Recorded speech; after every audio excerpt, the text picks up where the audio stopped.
దేవుని ఇష్టములో మనం బ్రతికినట్లయితే కొద్ది కాలాలు కష్టం ఉండొచ్చు, కొద్ది కాలాలు శ్రమ ఉండొచ్చు, కొద్ది కాలాలు ప్రయాస ఉండవచ్చు.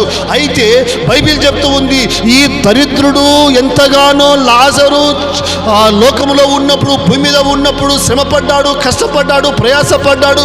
వ్యాధులైన, రోగమైన, దరిద్రమైన, పేదరికమైన, అప్పులైన, అనారోగ్యమైన కష్టపడ్డాడు. కానీ అబ్రహాము రొమ్మున నెమ్మదిగా ఉన్నాడు. గట్టిగా చప్పట్లు కొట్టండి. హల్లెలూయా. అబ్రహాము రొమ్మున నెమ్మదిగా ఉన్నాడు, ప్రశాంతంగా ఉన్నాడు. అబ్రహాము రొమ్మున విశ్రాంతి తీసుకుంటున్నాడు.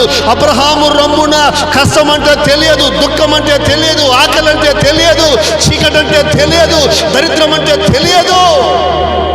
అలాంటి సుఖమైన ప్లేస్, నెమ్మది కలిగిన ప్లేస్ దేవుడు ఈ దరిద్రుడైనటువంటి లాజరు గారిని తీసుకొని వెళ్ళి అబ్రహాము రొమ్మున ఆనుకునే విధంగా దేవుడు సహాయం చేశాడు. హల్లెలూయా.